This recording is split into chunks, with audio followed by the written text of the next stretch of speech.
uhabwe icubahiro kuko uri Imana. Turakwereka umugaragu wawe ugiye kutuganiriza ijambo ry'Imana. Icyo dusaba turabizi kuko ari wamuhagurukije kandi ari wo mushoreye. Reka icyo agiye kuvuga Mana kibe mu bushake bwawe. Natwe twicaya udukingura amatwi y'imitima kugira ngo twumve. Tugusabye tukwizeye kuko ubikoze ni mu izina rya Yesu. Amen.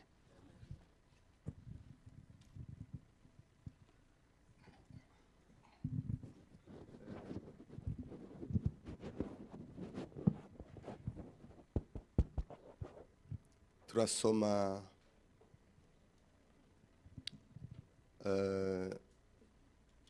Petero wa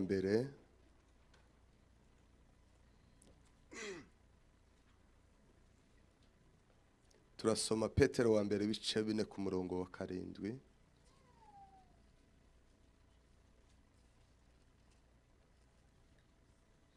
Iherezo rya byose riri bugufi, nuko mugira umwete wo kwirinda ibisindisha, mubone uko mugira umwete wo gusenga. Amen. Petero wa mbere igice cya 4 ku murongo wa 7. Iherezo rya byose riri bugufi, nuko mugire ubwenge mwirinda ibisindisha, mubone uko mugira umwete wo gusenga. Amen. Twongere turangirize muri Petero nako muri Yakobo igice cya 5 ku murongo wa 16. Mwaturirane ibyaha byanyu kandi musabirane kugira ngo mukizwe. Gusenga k'umukiranutsi kugira umumaro mwinshi iyo asenganye umwete. Amen. Twongere dusubiremo. Mwaturirane ibyaha byanyu kandi musabirane kugira ngo mukizwe. Gusenga k'umukiranutsi kugira umumaro mwinshi iyo asenganye umwete. Amen. Turishimye cyane kubw'ikaze ryanyu kandi abayobozi b'abanyamasengesho, Imana ibahe umugisha. Dushimiye abashumba bacu, Imana ibahe umugisha. Dushimiye abantu bose baje guterana, Imana ibahe umugisha. Mu gitondo twinjiye tuganira ijambo ry'Imana, twongere kandi tuganire iminota itari myinshi cyane kandi tuze no gusenga. Iyo igiterana cy'abanyamasengesho bagomba no gusenga. Amen. Mbere yuko ninjira mu ijambo ryo gusenga,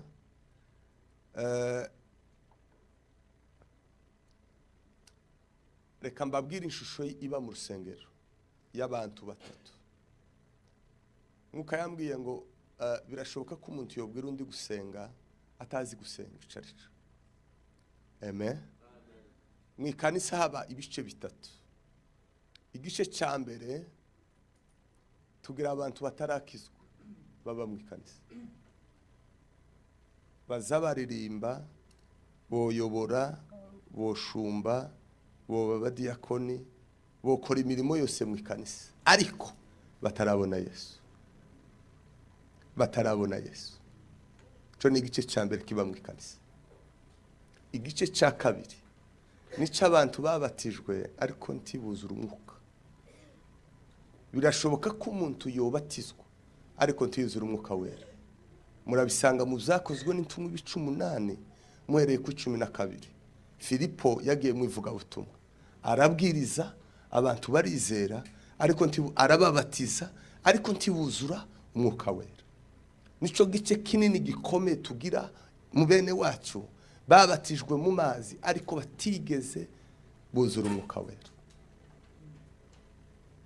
Umubatizo wa Yohana wari umubatizo wo kwihana, naho umubatizo wa Yesu wari umubatizo wo guhinduka. Nongere mvuge iri jambo. Umubatizo w'amazi wa Yohana yaje abatirisha amazi, abwira abantu ngo bihane kuko ubwami bw'Imana buri hafi. Abizeye bakihana, Yohana akabajana akababatiza. Uwo ni umubatizo wa Yohana wo kwihana. Umubatizo w'umwuka rero, icyo Yesu yaje gukora, kuko Yohana yaravuze ngo uri inyuma yanje iwe ntazababatirisha amazi, azababatirisha umwuka n'umuriro. Yarashatse kubabwira ngo umubatizo wa Yesu warushe guhindura. Rero iyo umuntu atigeze yuzura umwuka wera aba atarabyaga ubwa kabiri. Rero dufite igice kinini cy'abantu babatijwe ariko batigeze bahinduka. Amen. Icyo gice nacyo kiri mu ikanisa, cyoririmba bokora inshingano zose ariko bakiri abakamere, Igice cya gatatu aricyo cy'abantu bakeya. Pawulo yandikiye Abaroma 2:8 aravuga ngo abayoborwa n'umwuka wera bose ngo nibo bana b'Imana. Abo ibyo bice bitatu biratandukanye ariko kandi bakora imirimo isa, ariko batandukaniyeho bayikorera. Aba batarakizwa izo bakora zose mu nzu y'Imana babikorera mu isi y'umwijima. Aba babatijwe ntibahinduka, izo bakora zose babikorera mu idini. Aba bandi nabo imirimo yose bakora bayikorera mu mwuka. Aha mu mwuka rero niho Imana iba. Amen. Tuko pamoja, mtegere kino kintu cyane. Rero uyu muntu utarakizwa yoshobora imirimo yose mu ikanisa, ariko gusenga no gusoma ijambo ry'Imana tibishoboka. Kuko gusenga no gusoma ijambo ry'Imana bikorwa kino gice cyo mu mwuka. Aba babatijwe ariko bakiri abakamere, gusenga niko kubikoreza umuzigo, niko kubarusha, si izabo. N'abantu bakamere kurabaha ibintu badashobora. Aba rero nibo bayoborwa na kamere zabo, nibo bagwana mu ikanisa, nibo batukana mu ikanisa. N'abantu bakamere nta mukristo uzutukana.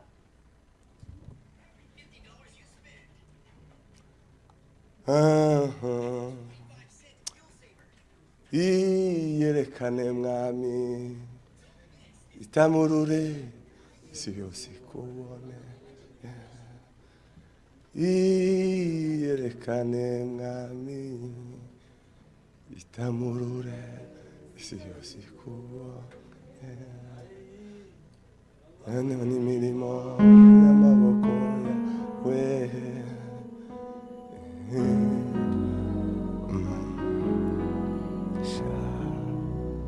Iyerekane mwami, itamurure isi yose kubone. Abona imirimo y'amaboko yawe.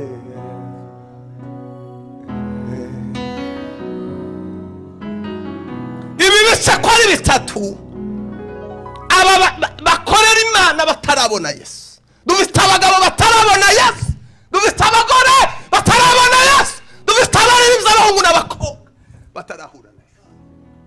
Boririmba boyobora amakanisa, bubwiriza bakora ibitangaza, bo babadiyakoni, ariko batarabona Yesu, batarabona Yesu. Umurimo ukomeye mu nzu y'Imana no kubona Yesu.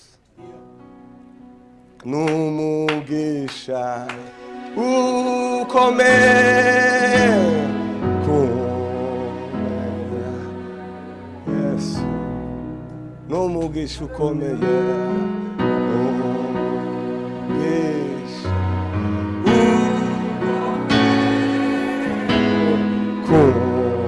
kumenya Yesu. Bamubanje mwana w'Imana kugira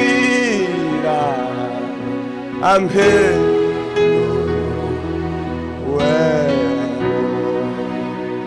kundo w'inshuti yawe.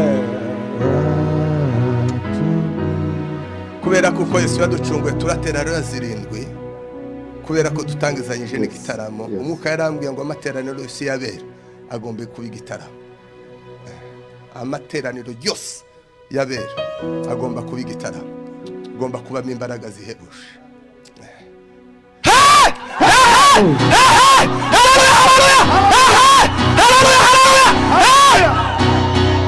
Bamubamje mwana w'Imana kugira ngo ampindure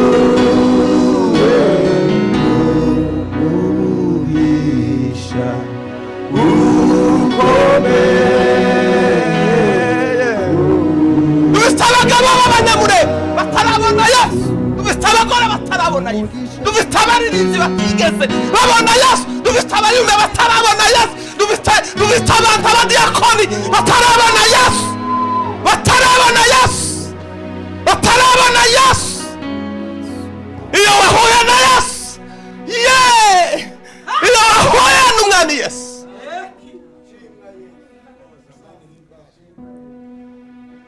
nimo ndani ya Yesu ninakuingia, nimo ndani ya Yesu ninakuingia.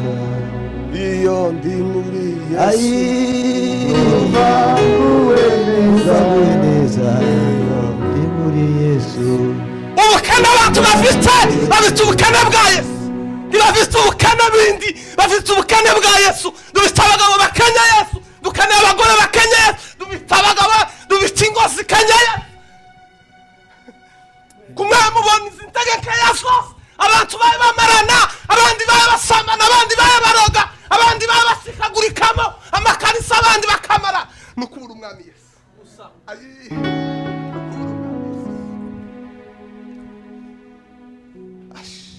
Turaterana 20 kubera ko Yesu ari umwami.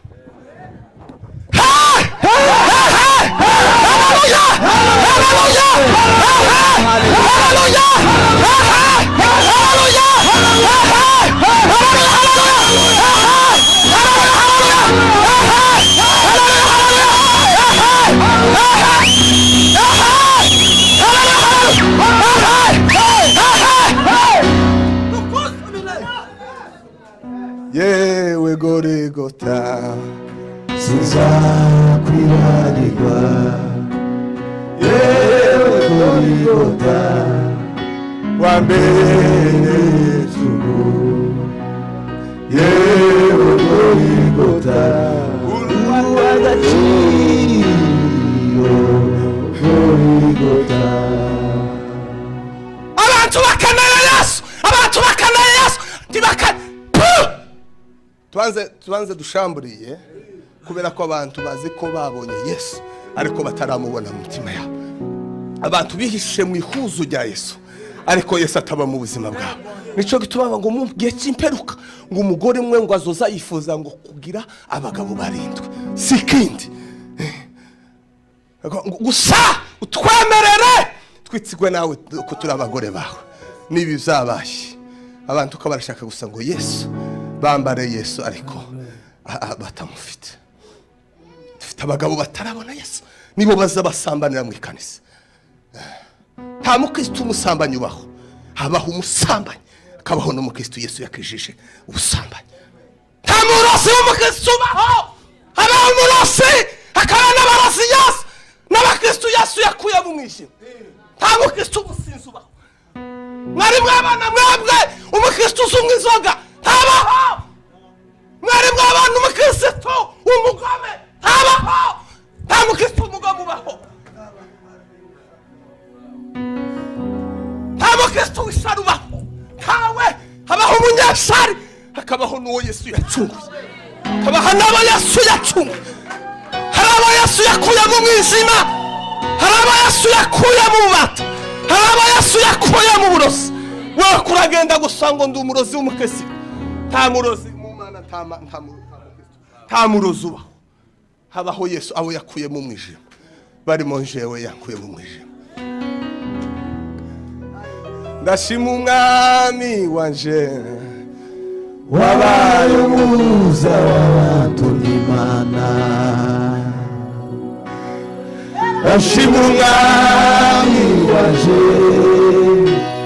wabaye umuhuza w'abantu n'Imana.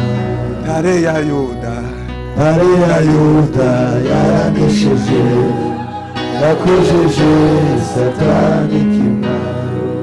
ntare ya Yuda yaranesheje, yakojeje Satani kimwaro.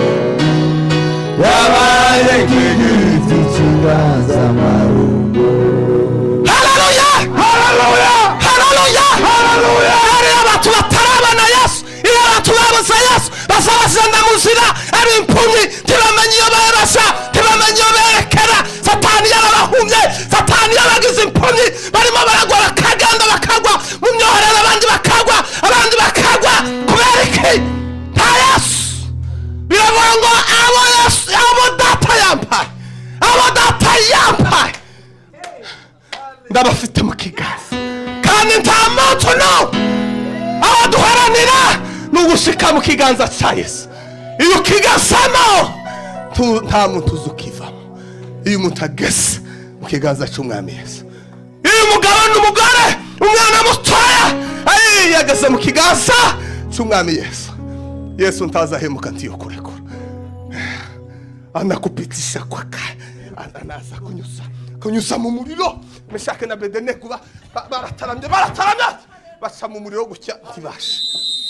Imana yari bafite gutya, Imana yari bafite gutya. Abari mu mbaraga tibasabasha. Hari imbaraga zituma abagabo n'abagore b'abanyembaraga batazabasha. Biravuga ngo muzasa mu muriro timuzasha. Mwebwe kumurasha kando y'umuriro, abizeye umwami Yesu bagomba guca mu muriro kandi ntibazabasha. Bafite imbaraga z'ubudahangarwa zotuma imiriro. Mwebwe kumurakwepa imiriro, kumurakwepa. Yewe Goligota sinzakwibagirwa, yewe Goligota wambereye icumu. yewe Goligota uruw'agaciro. Goligota turatera hariya 40 tugiye gukora ibintu bitangaje bikomeye mu isi yo mu mwuka. Umwuka yarambwiye ngo, kandi naratangaye, umwuka yarambwiye ngo nuzozu ukenera imbunde ya musahada. Ubundi Bibiliya ni imbunde ya musahada, twebwe turayizi tuyikoresha. Ni imbunde ya musahada kandi izirasakura. Tuge kurasakure mu izina yawe kindashamburiya gutubakora ibintu bitangaje. Biravangwe intwaro z'Imana zimeze nk'iz'abantu, ngo ariko ngo zigira imbaraga mu maso y'Imana. Yewe gore tubanze duterera 40. noneho kubera ko tunezerewe nka kare, mwitegure dutaramira Imana. Ndacyasubira hariya kugira ngo ariko twitonde gatoya. Naringeze kuri abo bantu batatu, ndacyari muri introduction, mbone kwishamisha. Haleluya, haleluya, haleluya, haleluya, haleluya, haleluya,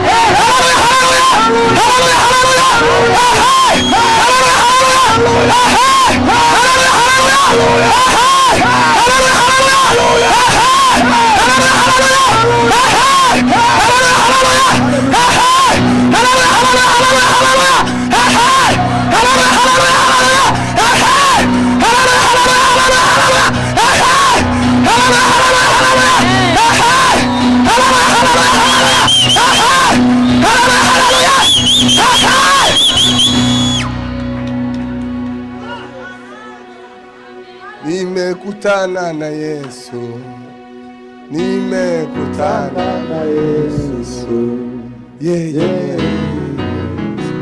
akaniokoa, yeye nimekutana na Yesu, nimekutana na Yesu. Ese wigeze umusu cyangwa wakuriye mu idini ukura mu ikorari ukura ugiye nko kurimba akarimbo bamba bagutora ngo umuvuga butumwa cyangwa ngo uvuga nk'akajambo gatoya urabereye kuba pasiteri ariko utarabona Yesu. Nimekutana na Yesu, nimekutana na Yesu,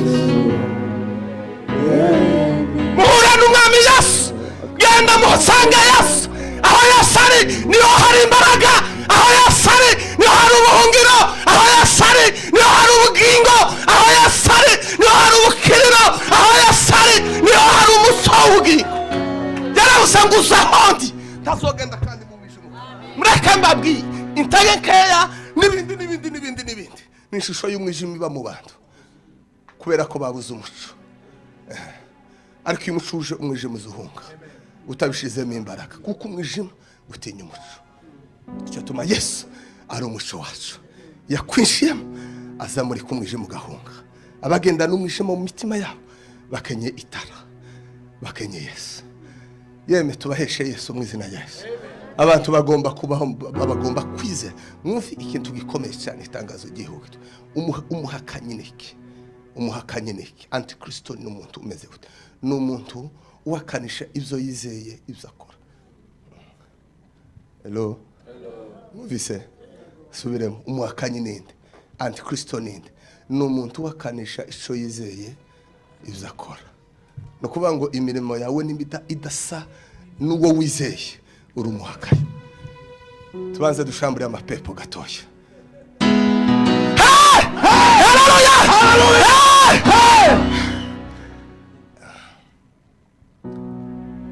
Yeye mwenye uwezo akaniokoa. Abagabo Yesu yacunguye bari mu kiganza cye. Abagore Yesu yacunguye bari mu kiganza cye. Abahungu n'abakobwa aba Yesu yacunguye azabagendana. Umwanditsi yaravuze ngo ikimenyetso ngo kiracyaha ngo kandi ngo canditswe amajambo avuga ngo Uwiteka azabe. Yeye mwenye uwezo akaniokoa. Nubwo bakubwingingira gusenga, nubwo bakwingingira ibyiza, ariko utarabona Yesu ntawakwiha ibyiza atabihesejwe na Yesu, ntawakwihesha gukiranuka atarabiheshwa na Yesu. Mu bice iriya hirya muri Bakorinto hirya gice cya mbere ku murongo wa 30 ibintu Yesu azatuhindukirira iyo ageze mu buzima bwacu. Ikintu cya mbere ngo yaduhindukiriye ubwenge ngo buva ku Mana. Abantu bose bafite Yesu bagira ubwenge buva ku Mana, bazabamenya kumenya tuyu n'umugore waje uyisu waje n'ubwenge buva ku Mana mu ijuru. Abantu batagira ubwenge buva ku Mana bazabayoba inzu zabo. Abandi bakobwa barashatswe mu myuka, ba boyfriend n'aba girlfriend, amapepo, ubusambanyi bukuze. Namwe muri abashikikira ubusambanyi bukuze.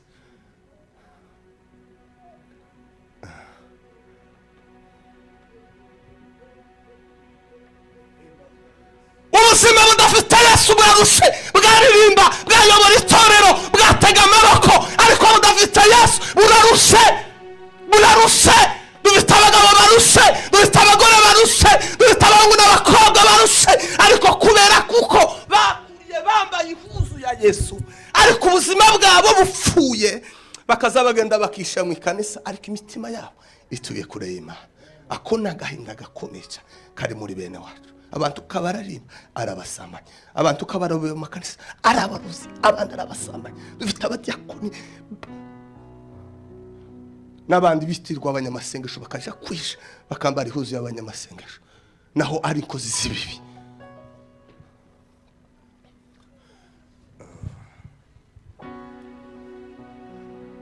Mwami Yesu warakoze, wampaye amahoro y'umutima, unindira muri isi. Mwami Yesu warakoze. Kubera ko abantu baye bananirwa abigisha aratangira urugenzi rwo kuba umwana afunze kugeza igihe asa na sebuja. Yesu ntabwo yigeze afata abigishwa ngo abahe umurimo, yabasha arabigisha, yabasha bamarana nabo, abigisha gusenga, abigisha kubabarira, abigisha intambara yo mu mwuka, abigisha gukunda abanzi, abigisha kubabarira abanzi ba, abigisha kutarahira. Mwebwe murasarahira n'abandi benshi baza barahira ku gatote. Ntimurasoma Matayo aho Yesu yabujije abantu kurahira, ariko mwebwe mwabigize mwiremeye gukiranuka kwanyu. Kwahukana nikizira, ariko mwebwe kumurakora amadivorce buri munsi, hanyuma mugashaka abashumba, mugashaka no gukiranuka kwanyu mukiremera ibindi. Yesu yaravuze ngo Imana yateranyije ntiyakagira umuntu ugitandukanye, ariko mwebwe umuntu ukarasinda ngo yaye ngo dutandukane. Tegekeye z'abadayimo ubutsinzwe ibintu biza bisenya ingo n'ibintu bitatu. Cyambere kiri mu Migani 14 kivuga ngo umugore w'umunyabwenge yubaka urugo, ngo ariko ngo umugore w'umupfu ngo azarusenya. Ikintu cya kabiri iriya mu Migani haravuga ngo inshuti nyinshi ngo zizisenya ingo, ngo ariko ngo hakaba inshuti nziza ngo ikurutira abavandimwe. Iriya hirya kandi mu Migani haravuga ngo Uwiteka ngo azasenya urugo rw'umwibone. Imana ngo umuntu w'umwibone uko umubona ingo nyinshi zaramaranye kubera ubwibone. Abagore bagize ubwibone, abagabo bagize ubwibone kubera ibisindisha. Benshi banyoye kanyanga ifaranga barasinda, ikiburi kirasa. Cyo tuma mutaza musenga ni kiburi gusaca ifaranga, ubwibone. Twanze dushambure ya mapepo, ta pepo dusiga hani wanyu.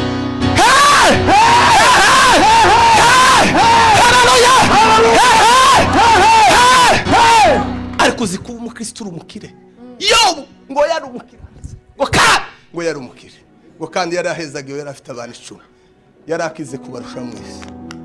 Ariko mwebwe umuntu no kugura ihuzo n'utumodoka tukutuku ukagira kiburi.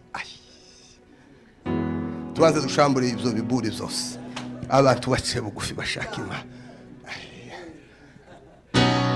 Anjohera cyane ntaho kibona kawe, ni meza ni w'igikundiro cyane, awumura neza n'ubuzu zose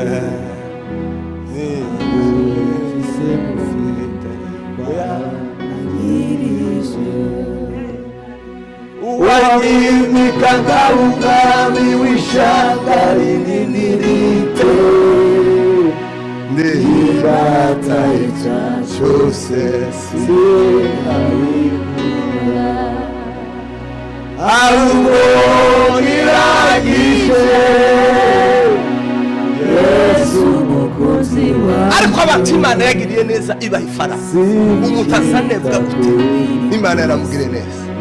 Ukarambwe ngo kunebwa ndumukire, ahubwo imba naranebwe ko ntanebwe yiriya ntagifite ifaranga, sinkinebwe. Usibye ko Imana yarambwe umuntu agomba gusenga kugeza Imana imubereye assurance. Umuntu Imana itarakubwira ngo tuzonebwa kugeza upfuye, kwanditse mu gitabo cy'ubugingo, uracyafite ideni ryo gusenga. Ugomba gusenga kugeza Imana ikubereye assurance mu Kinyarwanda, mu bwishingizi. Utarasenga ngo Imana ikubwire ngo zabana n'urusarogwa, uracyafite ideni ryo gusenga. Umugabo azasenga. Iyo umuntu asenze hari ibintu 5 byihutirwa cyane, Imana izimuha byihutirwa cyane, yaba muto yaba mukuru yaba umuntu umeze gute, kubera ko Imana ntizirobanura ku butoni. Imana yashe umwami Yesu ntazarobanura ku butoni, ntazareba uburebure, ntazareba ubugufi, ntazareba insobe, ntazareba ntazareba ubukire.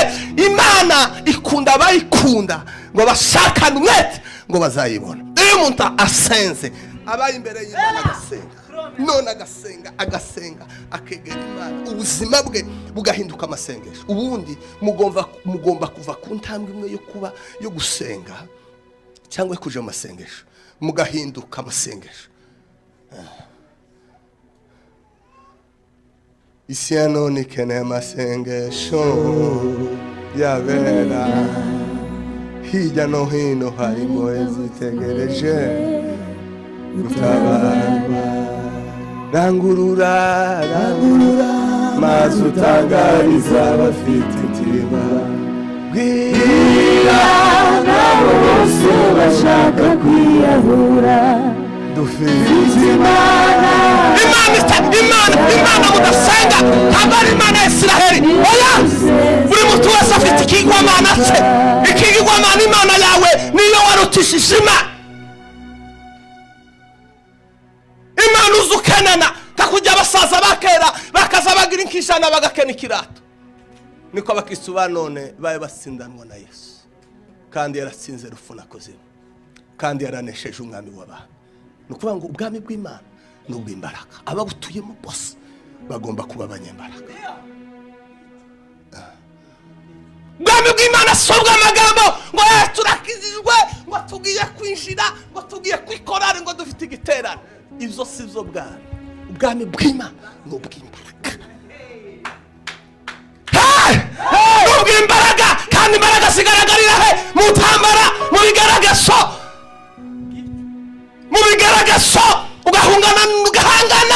ugahangana. Yobu yari umukiri, ngo ariko ngo yari umukiranutsi. Ikintu gikomeye Imana yamukoreye ariho hantu mugomba kwihutira cyane, mpamvu zo gusenga. Ugomba gusenga kugeza Imana ifasha ubugingo bwawe, kuko Satani azahiga ubugingo. Iyo ubugingo bukomeretse, kubuvura ni ikibazo, kandi Satani ngo azagenda ashaka abaconshomera. Numva ikintu gikomeye cyane Yobu yari afite. Satani ngo arashengerera nawe, ngo abana b'Imana bari bagiye mu gitaramo, uko ari hano yashengereye. Yesu yatumye abigishwa biwe arabatuma ngo muje gukora za gahunda mu muhanda, ngo baragenda barazikora, ngo bagaruke, ngo barishima cyane. Aravuga ngo nabonye Satani abamanuka n'ingi kumurasha. Iyo bataramye gutya, Satani azaza kureba ico gitaramo, azaza kumurasha, ngo Yesu ngo aravuga ngo ntimushimire ko abadayimoni babumviye, ngo mwishimire ko amazina yawe. Impamvu imwe y'umukristo kwishima nuko amazina ye yanditse mu gitabo. Ugomba gusenga ukegera Imana, ukayibaza, ugakikisha ko izina ryawe. Nigeze kuja gusenga ndavuga ngo Mana, isi yuzuye ibihumbi n'ibihumbagiza, ukumva mu gitabo imba ku ikaratasi sinoba kora, kuko yaravuze ngo ibitabo bizabumburwa, ngo ni igitabo ucuvugiye kibumburwe utazacisangamo. Abantu barimo barakorera inyuma y'ikibuga. Noneho ndagenda ndasenga, sema imba ku ilisite nimba nyibaho ndi nimero yakangahe. Isi yuzuye abera, zanje mu masengesho kaba ukunaje. Isi yuzuye abantu baye batarama, ukunaje ma kurambuna hano ndi aka gahungu ko mu rusuku, agahungu k'imfuzi katagira n'akantu, katagira n'account, n'ubusi ndagira account, ndi empty. Agahungu kurambuna. Imana ni data. Nigute muza musenga Imana y'abaturanyi? Imana ni data. Ngo kugenderera abandi ngo naje ntu kurasenga gutuko. Izo ni indirimbo zico gihe wayihimbye yari afite agahinda, afite Mana we uko wagendera abandi naje ntunsike. Siko imeze, ariko abantu neza bazi ko Imana risi nta mwana uza wituta kuri se, azasaba isakamuha, atanabigira akabimwima, cyangwa yabona ko biri daje akabimwima, kandi kubera ko azi ibyo dukenye kandi azi ibidukwiriye. Kuko ari by'Imana yubaha, mukava mu ikanisa. Dore mwana nayivuyemo, naza mbaza abayumbe, se muherutse uko uri huduma timutabari zaho yubahya izindi faranga zirenze izo mufite, muhungana ikanisa. Sivyo ni igitangaza gikomeye abayumbe mu muhana kubaho badahura ngo basenge. timuri nawe timukaza munihuza timugakore n'igiterane ubundi mwakagombye gukora kino giterane mwarafunze utuzi mwarike abantu bafite ifaranga abantu bikorera abantu bazama agora budget yo kugura imodoka agafata na credit ariko kuvuga ngo afunge iminsi 3 aje mu masengesho asenga Imana iyo budget ikamunanira akamabona yahombye yakenye amabire yose yamurenze shambure ayo mapepo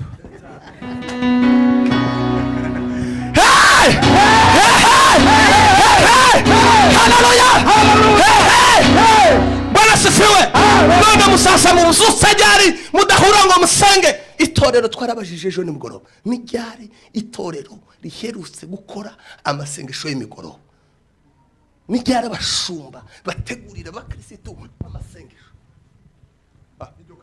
kanisa ryo abantu bokizwa gute abantu botanga ifaranga gute abantu botanga ituro gute abantu botanga icacumi gute shambure nayo mapepo Haleluya. Itorero rya kera babaga amasengesho babaga mu cyumba cyo hejuru barasengaga Paulo we na Sila intumwa zo barazihamagaye hirya ibijyo byacikanwe mu bafakasi bahamagara ba Petero timuze gamufasha abantu kabaragira ikipendereyo mutora abadiakoni njeweho no gusenga no gutanga ijambo uko abantu bashumba bo gusenga babaye abadiakoni kuko umushumba akazi kiwe no gusenga no kugabura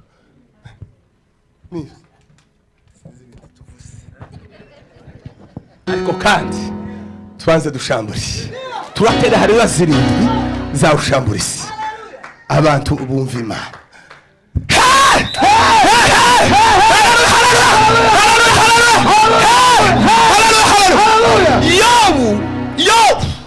yo ngo satani ngo abana b'Imana bashengereye bahudumiye ngo satani ngo nababaja ngo agere Imana iramubwira ngo satani we uvuye timvuye mu isi kwireba uko imeze tese wageze ayowa umuneza umukirazi waje yo araba ngo namubonye ariko ukunda ibintu afite tizotuma reka kuguhimbaza tinone gawe bimukureho tindabiguhaye ariko iwe ndamukwima waranyimanye Yesu icuri ibihumbi n'ibihumbi iwe ndamukwima ariko ibyiwe byose ibyo wowe utekereza kuko arizo bitumye anyerengera ndabiguhaye satani we ndabiguhaye ariko iwe tumukoreho Imana izayima uko narumiwe umuntu agomba gusenga kageza Imana imwimana kageza Imana kavuga ngo ndakwimanye tuzonebwa ukazugenda mwibarabara ukazuja mu bana ufite ikizere kuko utazonebwa kuko abantu benshi bafite ibibazo zo kubaza bafite ibibazo by'agakiza kabo satani arongenda atanga abana ayitsa abana ba mbere yishingo yisibi amatungo yose arayasana ngo igitaramo kandi kibe mu bana b'Imana ngo satani ngo nawe arahagera kandi aramubwira ngo satani wamubonye umukiranutsi wanje yo murakemba bwi ibigeragezo atugeragezwa mu nzira zitatu isezerano ryo nyine rizarigerageza umuntu iyo umuntu agize isezerano abahuye n'ibibazo nitara ni inyenyeri yonyine izayihamagarira ibita iyo umuntu yagize isezerano Yosefu kubera isezerano yarafite inzira kugira ngo asagere ku Imana imuvuzeho inzira yo kunyuraho ngaho kwari kugira inzira kwari kwango na bene se ariko isezerano ye rizari gucisha udatekereza rizari gucisha bene so bakakwanga bene so bakagutuka bene so bakakujana mu rukobo bene so bakakugurisha bene Potifara akakubeshera n'umugore wiwe bakakujana mu zimbohe isezerano umuntu ufite isezerano ryonyine rizari mugerageza abantu bose bafite isezerano ry'Imana ryo ryonyine rizari bacisha urishaka rizari gucisha urishaka nico ituma mu Bakorinto muri Petero wa mbere igice cya 4 ku murongo wa 19 harabangwa bababazwa kuko Imana ibishaka bazwa kuko Imana ibishaka. Nibafata ubugingo bwabo bawubise umuriro, ibo bakomeze bakore neza. Imana izikunda ko umuntu ageragezwa, kuko ibigeragezo nibyo biza bigusingiriza amasezerano. Iyo bikwetse, abantu benshi bakwetse ibigeragezo, abantu benshi banze ibigeragezo, kandi ibyo bigeragezo arizo zari mushorera wo kubageza ku masezerano. Imana inamubwira ngo asa wamubonye yo, aravuga ngo afite ubuzima bwiza, arabyibusha, afite sante. Tinti yoreka kuguhimbaza kubera kuko afite sante. Tinguhaye umubiri we ariko ubugingo ndabukwe. Imana tizitanga ubugingo. Iyo bufite ntawo bunyaga Imana. Yo tanga ibindi byose ariko ikintu citwa nayo gikunda ubugingo bw'abantu. Ngo Yesu ngo yaje gutanga ubugingo. Sikwemeze ngo kandi ngo yaje guha abe ngo bagire ubugingo kandi bwinshi. Kera yabufashe ntawo bukura mu maboko kuko nawe arabukunda cyane. Ntiyo buha Shetani. Ariko yo gutanga ndetse ukagera hupfa. Cyo tuma muri Luka 12 makuru yabaye menshi. 12 hepfo yaravuze ngo timugatinya bisha umubiri. Ngo batagira ikindi kintu babatwara. Ngo ahubwo mutinya ngo wishubuke ngo kandi ngo agashobora no kukujugunya muri Jehana. Uwo abari w'abantu bati kubera ko abantu batagitinya Imana nico gituma abantu babaye ibyigenge. Yobu ngo Imana ngo ifata ubugingo bwe akazayishima agira ibigeragezo. Umugore aramubwira ngo Yobu we insuti ziraza ziramubwira wakiraniwe wakoze ibyaha. Umugore akamubwira ngo tukiye Mana wifire. Ariko Yobu yarashimishije, yarambwiye ngo nubwo Imana ubwayo yose ikazana umupaka.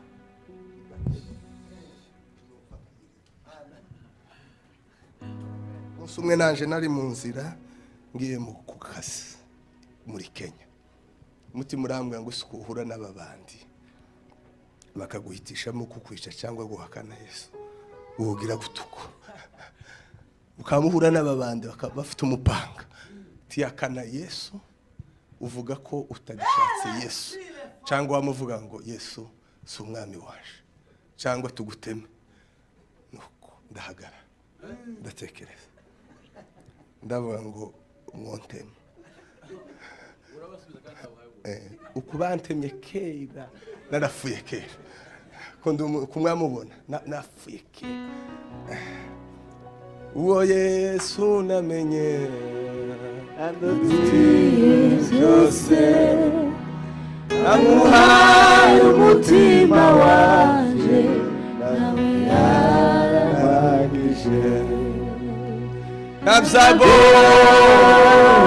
zane ubwoba imbere muhungiro uko bizamera hose azabihaganisha.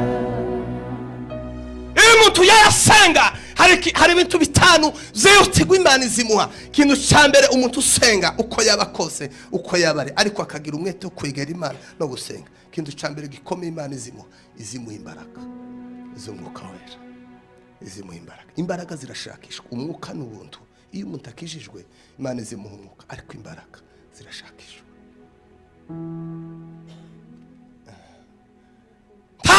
Ntawo kwiha umwuka utangwa n'Imana kandi ntawo habwa umwuka wera atarakizwa.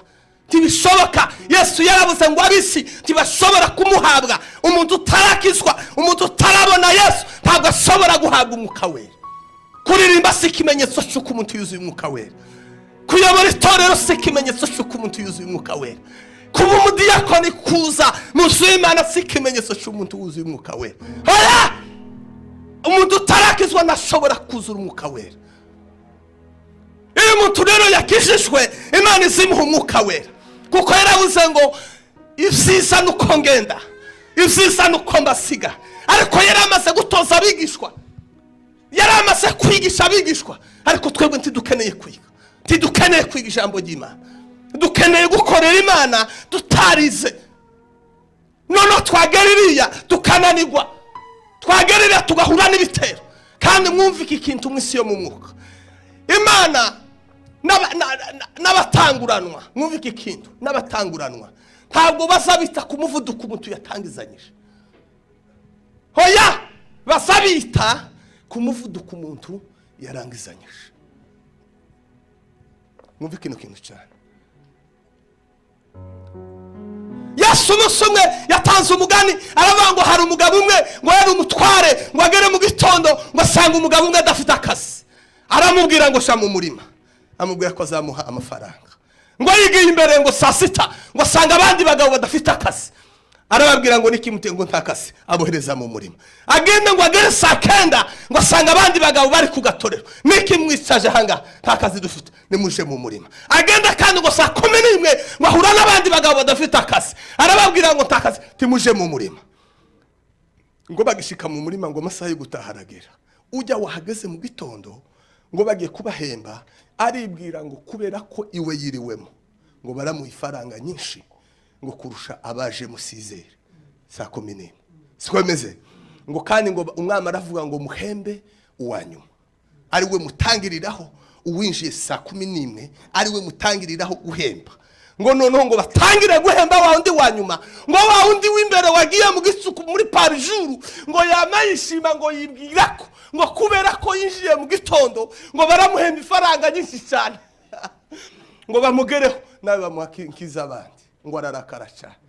Jewe wiriwemo ni gute wawe mpembana n'uyu muntu winjiye mu bunyine. Yesu aramubwira ngo se tuja gupatana twapatanye ifaranga zinga, izo nguhaye sizo twavuganye. Guhemba abandi ibingana n'ibyawe ni jewe, niko bizomera mu bwami bw'Imana. Yesu aravuga ngo abambere ngo bazaba nyuma, ngo n'abanyuma bazaba abambere. Timuzi babandi muzamucira urubanza. Siko bimeze n'aba saa 11. Yesu azohura n'abari saa 11. Wera huye nawe mu gitondo. Mwami Yesu warakoze, wampaye amahoro yo mu mutima, undindira muri isindi. Mwami Yesu reka nihute. Iyo umuntu rero asenga Imana izimuha imbaraga, Imana izimuha imbaraga z'umwuka wera. Iyo umuntu afite imbaraga z'umwuka wera na Yesu ngo amaze kubatizwa ngo umwuka wera ngo yamujeho, ikimenyetso kimuhamya ko ngo uyu ari umwana w'Imana. Ngo ariko uwo mwuka wera ngo amujana mu butayu ngo kugeragezwa no gusenga, ngo avayo ngo yuzuye imbaraga z'umwuka. Imbaraga zirashakishwa, imbaraga zizishakishwa, imbaraga zizishakishwa. Kandi iyo Imana yaguhaye imbaraga z'umwuka wera, nta wundi mwuka wogera mu buzima bwawe. Muri wewe uba ufite ubudahangagwa imbaraga sa. Nicyo Tumariya mu Bagalati ibice 5 guhera ku 16 haravuga ngo muyobogwe n'umwuka wera kugira ngo mubashe gukora izo kamere itararikira. Ngo kuko kamere izo yifuza ngo nizo umwuka yanga, ngo kandi ngo izo umwuka shaka ngo nizo ngo bibana bihabanye. Nukuvuga ngo umutima w'umuntu ni kibuga kigwaniramo imyuka, umwuka wa Satani n'umwuka w'Imana. Rero iyo umuntu atsinda Satani ryari, umuntu atsinda ubusambanyi ryari, umuntu atsinda Satani ryari, umuntu atsinda isi ryari, umuntu atsinda Satani ryari, imbaraga z'Imana zimurimo. Iyo umuntu afite imbaraga z'Imana, kandi imbaraga nizo zihesha abantu gukorera Imana, imbaraga nizo zihesha abantu guhamya Imana. Abigishwa batarahabwa imbaraga, Yesu yarababwiye ngo mbere yuko mushaka kumukazi mugende ku musozi, mugende mu cyumba, ariko mwebwe musigaye musengera abantu mutabajanye mu zuba. Kirazira kikaziririzwa gukorera Imana udafite imbaraga zo kuresista muri uwo murimo. Ntabwo Yesu yari igicucu y'abana n'abarabatoza arabigisha, arabasiga, arababwira ngo mbere yuko mutangira ministeri, mbere yuko mutangira umurimo, mubanze mugende mutegereza imbaraga, mubanze mutegereza imbaraga. Petero atarahabwa imbaraga yihakanye Yesu. Yes, Petero intumwa ataruzuye umwuka wera, babanaga na Yesu, basanaga na Yesu, basangiraga na Yesu, yari inshuti ya Yesu. Ariko kubera ko ntambaraga yagiraga, zatumye hakana Yesu. Ariko umunsi imbaraga zamugezeho yarasose aravuga ngo wa wundi mwabambye iyo umuntu yuzuye imbaraga azagera azashira amanga ngo muzaba abagabo, wicyakora ngo muzaba abagabo, ngo nimuhabwe iki imbaraga z'umwuka. Umuntu azaba umugabo iyo afite imbaraga. Umuntu asaba umugabo nyamugabo wo guhamya Imana iyo afite imbaraga z'Imana. Rero iyo umuntu asenga agahabwa imbaraga z'Imana, nta wundi mwuka, nta rindi rari, nta kindi kintu gisabara kwinjira mu buzima bwe ngo kimuyobore, kubera kiwe yuzuye imbaraga z'Imana, yuzuye ubuma, yuzuye imbaraga z'Imana. Mureke mbabwire, Satani atinya abantu babiri. Atinya umunyamasengesho, umuntu usenga mu kuri no mu mwuka. Nimba umuntu Imana yo murindisha akarere, kumuragira ngo umuntu aroroshe mwisi yo mu mwuka ntizoroshe. Musi umutimane, nimba umuntu Imana yo murindisha itorero, Imana ikarindisha umutingo z'abantu. Kuriya nubwo usujyama ukabona uratwise urabyaye, ukabona ureza abana bagakuru, si imbaraga. Hari abantu baza basenga, hari abantu babereye umuhana amaso, timubazi mwabayumbe. Hari abayumbe b'Imana baba ku mavi basenga ku manywa na nijoro, baza bazuka mu gicuku bakararirira Imana, bakaririmba gumana naje kuko musukuze dore burije mwami ndagushaka ninguraba nde bose ukufasha. Hari abagabo basabazuka bagasenga, hari abakecuru, hari abasaza, hari abantu b'abanyantegeke batazwi basabicarira inyuma, ariko bazabazuka bakavuga ngo Mana we turagukeneye, Mana we turagukeneye. Mugatekana mukaje mu kazi mugataha mukagira ifaranga, arundi muntu wasenze. Nimba umuntu Imana yo murindisha imiryango yanyu yose, uwo muntu ntiyoroshe mwisi yo mu mwuka. Musi umwe Gehazi yari kumwe na sebuja Elisa, ngo noneho ngo ahura n'intambara, ahura n'ibigera, ahura n'abajambasi, abatezi baje kubatera, ngo arirukanga cyane, aravuga ngo tubonye abazi bacu baje kudutera, ariko ntabwo yarazi Elisa uwo ari we. Elisa abwira Imana ngo Mana we uyu Gehazi ngawe mukore mu maso amenye uwo ndiwe. Uko basa nabo baribo mu maso y'Imana. Mwuka yigeze kumbwira namwe ngo tugasuzugura umuntu nkuko usuzugura intare.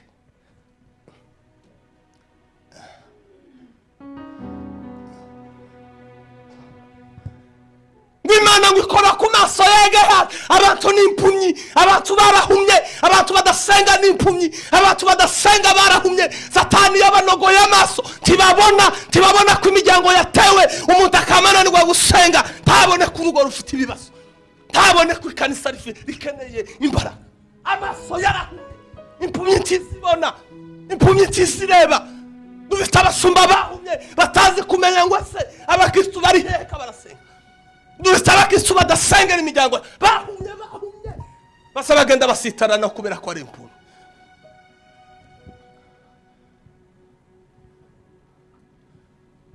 ngo Imana ngo ikora ku maso ya Gehazi, ngo abona Elisa, ngo aramubona we, ngo abona amafarashi, ngo yaka, ngo abaguzi. Abari muri twebwe, uri muri twe, araruta uri muri bo. Usuzugura tumuze mu maso y'Imana uwo ari we. Usuzugura tumuze uwo ari we mu maso y'Imana. Ngiye kurangiza kubera ko bwishe. Ijambo rya kabiri, umuntu usenga Imana izimuha amasezerano. Kindaganira n'abantu basenze, kuturaganira n'ubwoko bwacu bwigeze gusenga cyane. Umuntu wasenze Imana nubwo yari umukene, ariko Imana izimuha amasezerano. Kandi turabagabo bo kubihamya, na Imana ni umuremyi. Imana izirema amasezerano nubwo nta sezerano ugira, ariko wasenga gucyuza usenga, Imana ikarema. Imana izirema amasezerano. Uri Imana isoza amasezerano, uvuze birasohora kuko utabesha urakomeye urahambaye uzusenga Imana ikakubwira ngo guhaye isezerano nzarinda urubyaro rwawe wasenga wongera kandi wegera Imana kaba ngo kubera ko wanyegereye biravuze ngo amasengesho y'umukiranuzi ngo agira umwete ngo yasenganye ngo agira umwete ngo agira umumaro mwinshi ngo yasenganye umwete mureke mbabwire Imana ibintu byose yabiduhariye muri Kristo Yesu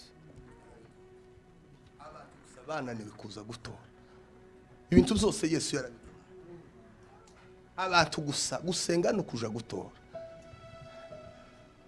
ako ndanezerewe gusenga no kuja gukora mu kiganza ca Yesu ugatora ico ushaka yaravuze ngo ico umushaka cyose ico umushaka cyose gukutimanya umwana wawe ukineke usizabuta kujya Imana ibintu byose zo mu bumana gusenga rero no kuja gutora iyo umuntu asenga gusenga no kwegerana n'Imana n'integenke zawe iyo igiye kukwegera izi kwegerezanya imbaraga zayo siko bimeze uzowegera Imana kandi mwumve rino jambo twese turabanyantegenke ariko aho dutandukaniye umwe azaja mu ntegenke agahunga Yesu abandi baja mu ntegenke bagasanga Yesu nta muntu utagira integenke nta muntu utagira ibigeragezo nta muntu utasha mu ntegenke bamwe rero aho dutandukaniye twese bamwe bazabaja mu ntegenke bagahunga Yesu abandi baja mu ntegenke bagahungira kuri Yesu kuko ihungiye Yesu ubukize ihungiye kuri Yesu nubwo ubusa gute nubwo ibyabyo tukura ariko ugatera intambwe usanga Yesu ubukize kuko Yesu n'umutunzi w'imbabazi kandi nibo yaje gushaka gusa iyo umwisangishije rero abaronse duhaguruke dusenga ibindi tuzabivugesha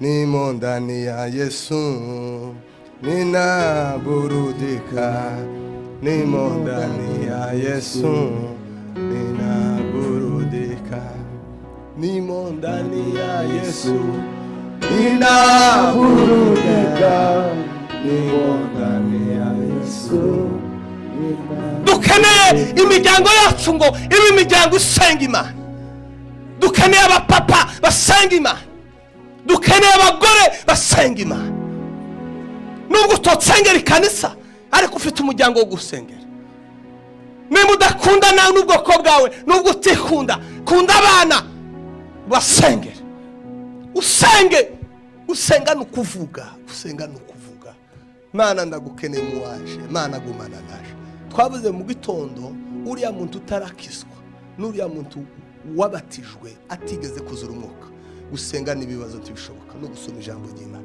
yo kwirirwa asoma ibindi bitabo ariko ntasome Bibiliya ashobora kwirirwa avuga ariko kananirwa gufata iminota 5 asenga Imana kandi zose ari ukuvuga n'igitangazo yo kubona abashumba badasenga baba baravuye ku mirimo nta murimo baba bafite kubera ko umuntu ufite umurimo aba ari umutwaro umuremereye utotuma ajya amasinzira umuhamagaro ni umutwaro umurimo ni umutwaro ntiwotuma ubona amahoro umurimo niwo uzutuma umuntu asenga iyo umuntu atakigira umurimo iyo umuntu atafite icyo asengera ntiyosenga n'igitangaza gikomeye cyane nico gituma muri system ikomeye cyane yo kunaniza amatorero no kunaniza abasenga babahesha inshingano hariho system zibiri amakanisa cikemo tugira abashumba benshi bintegenki kugira ngo bice amakanisa bice abakristo jambo rya kabiri mufata abanyamasengesho bose bitwa abayumbi mubahe inshingano binjire muri system cyo tuma umuntu azasengeko agahunga icumba nico bituma amakanisa ari menshi kabarakora amakanisa bakoroganye abashumba ntibaramukanye gute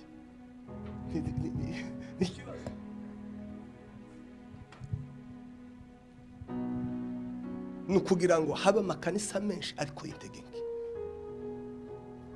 nukeneye guhunga icyaha akagihungira ku nshingano kandi mwebwe mukaba muzi integenke ziwe ariko mukamukurikira. Kubera iki?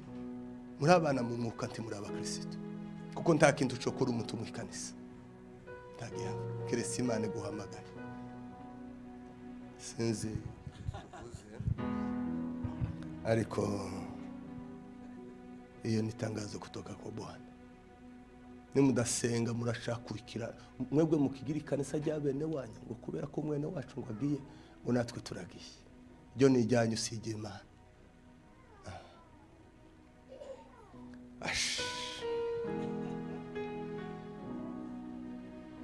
Ikindi gikomeye cyane, abakristo baza bavuga integenke z'abashumba babo, mufite umuvumo ukomeye cyane.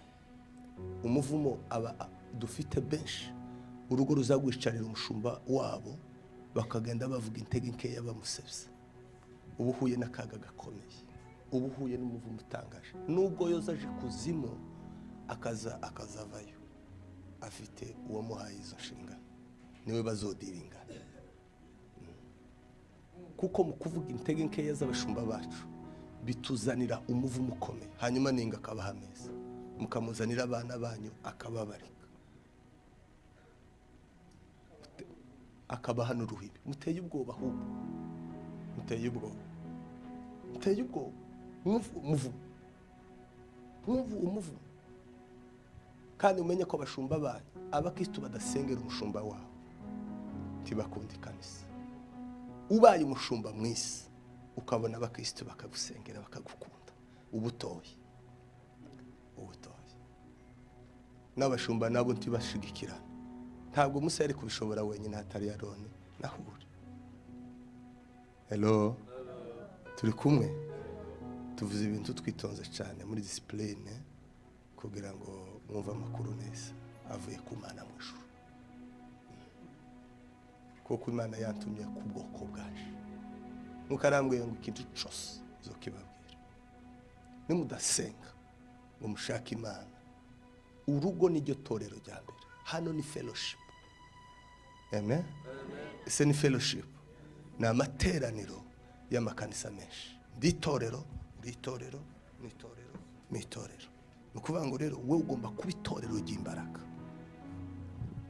Amen.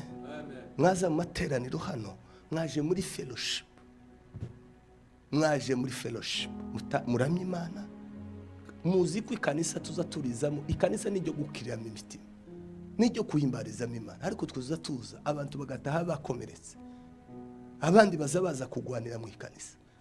Inzu y'Imana niyo gukiriramo imitima, abarushe n'abaremerewe. Iyo tugeze mu nzu y'Imana, Imana izitukerera ibitangaza. Nkuko yigeze kumbwira ngo arambwira ngo inzu yanje ngo ni isoko yaje.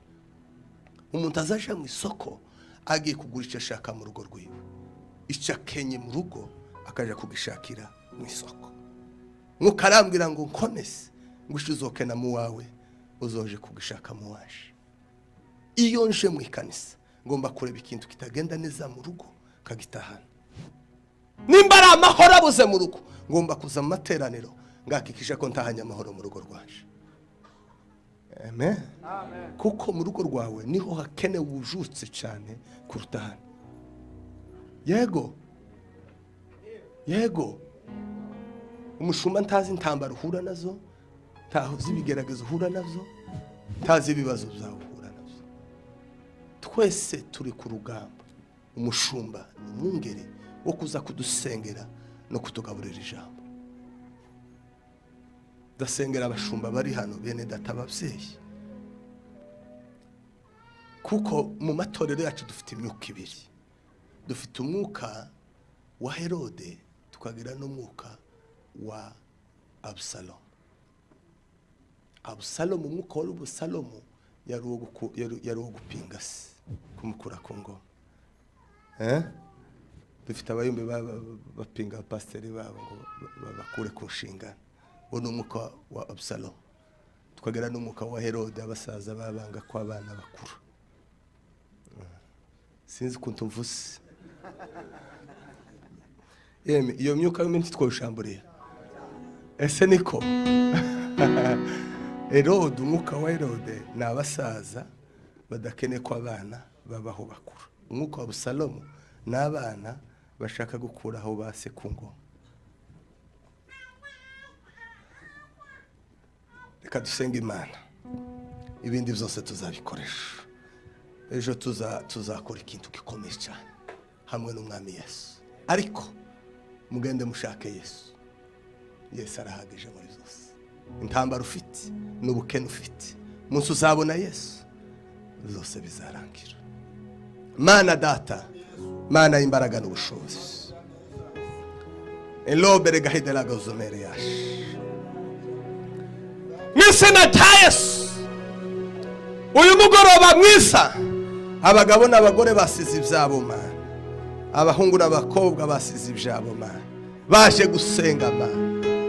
Uzi ubuzima bwa buri wese Mana, benshi ubahe kwihana Mana, abandi bihane bahinduke, abandi bakwizere Mana, abandi ntibishimire inshingano, abandi ntibishimire ifaranga, abandi ntibishimire ko bageze hano, abandi ntibishimire ko bafite ibintu byinshi Mana. Bishimire kuko amazina yabo yanditse mu gitabo cy'ubugingo. Ba mama Mana turabasengeye ngo bagutunge, bagendane Yesu. Ba data bagendane Yesu, abagore bacu bagendane Yesu, abagabo bacu bagendane Yesu, abaririmbyi bacu bagendane Yesu. Mw'izina rya Yesu, mw'izina rya Yesu, mw'izina rya Yesu, mw'izina rya Yesu. Imbaraga zikomeye, imbaraga z'umwami Yesu, imbaraga zihebuje, imbaraga zitangaje, imbaraga zizura, imbaraga zibohora, imbaraga zizura mw'izina rya Yesu. Bwana sifiwe. Mwihangane dusenge, ndabizi ko amasaha yagiye kandi mugiye kuryama no kujya, ariko mureke dusenge. Amen. Kandi Imana ishimwe ko mwese mufite imodoka, sibyo njewe, ariko mfite uwaho njana Perezida. Ariko mureke kubera ko ari igiterane cy'abanyamasengesho, tuvuge tutawanyike guke dusenge, twike hasi duhudumiye. Amen. Duhudumiye gatoya twumva Imana. Nukenera kwihana wihana, nukenera kuzamuka uzamuke, nukenera kubabarira ubabarire, ariko udutarame gatoya dusenge gatoya. Amen. Gusenga nukuvuga, nukuganira. Mana we ndagukane mu wanje Mana we, ubugingo bwanje burakwifuza. Musenge gutyo gusa, usenge gutyo gusa, uvuye ngo Mana ndagukene. Nushaka uvuye ngo nubwo utazi gusenga, ariko uvuga ijambo rivuga ngo Mana ndagukeneye, Yesu ndagukeneye, ndagukeneye Yesu. Umana nijoro, umwanya wo gusenga, ukuvugisha wawe. Ndagukeneye Yesu, umana nijoro, umwanya wo gusenga, ukuvugisha wawe. Ndagukeneye Yesu, umana nijoro, umwanya wo gusenga. Abayumbe nibatambuka imbere, mufate mikrofone dusenge. Hari n'abayumbe bataza basenga, reka tuvuge iryo jambo gusa ry'abayumbe, ariko dufite abantu bataza basenga abayumbe. Muhaguruke mufate za mikrofone tuge gusenga. Ibibazo zanye bikugweho, imbaraga zawe Mana. Imisozi yananiranye, yemwe tugiye kuridura, tugiye gusenga Imana. Umuntu wese muri wewe usenga, icyo kintu cyo hunga mu buzima bwawe. Izo ntare mureba ziraziritse, nimuhumure mwitinya. Izo ntare yemwe muziko ibyo bigaragaza ari intare, muziko ari intare. Nimuhumure mwitinya. Ziraziritse, ziraziritse, ziraziritse, ziraziritse, nimuhumure. Izo ntare mureba ziraziritse. Taila soberi de la crede sa la pro, emberi gahida gazomeria. Hallelujah. asifiwe. Hallelujah. kadusenge gato tugendagenda abagabo musengera ingo zanyu, abandi basengera imirimo yabo, abandi abamama musengera bakaka musengera abuzukuru n'aba n'abagore mu musengera imiryango yayo. Umuntu wese afite impamvu zotuma asenga. Mana data, Mana y'imbaraga, Mana y'ubushobozi, uyu mugoroba mwiza tuzi imbere y'amaso yawe. Uyu mugoroba mwiza turagukeneye Mana, imiryango yacu iragukeneye, abana bacu baragukeneye, abagabo bacu baragukeneye, abagore bacu baragukeneye. Mu izina rya Yesu, imbaraga zawe, imbaraga z'Imana, kugira neza kwawe gaida kanabebeya eprepayida sake. Mu izina rya Yesu, mu izina rya Yesu, abarwayi nibakire, Mana tuyigerageza nibikumbura mu izina rya Yesu. Imbaraga zawe, imbaraga zawe, imbaraga z'Imana, imbaraga z'ubwiza bwawe Mana data turagukeneye. Uyu mugoroba mwiza, imbaraga zawe, imbaraga z'Imana, imbaraga zawe turagukeneye Mana, turagukeneye muri kino gihugu, turagukeneye, dukeneye imbaraga zawe. Abasumba bakeneye imbaraga, abaririmbyi bakeneye imbaraga, itorero rikeneye imbaraga, imiryango ikeneye imbaraga. Mu izina rya Yesu, mu izina rya Yesu, mu izina rya Yesu, mu izina rya Yesu, mu izina rya Yesu, imbaraga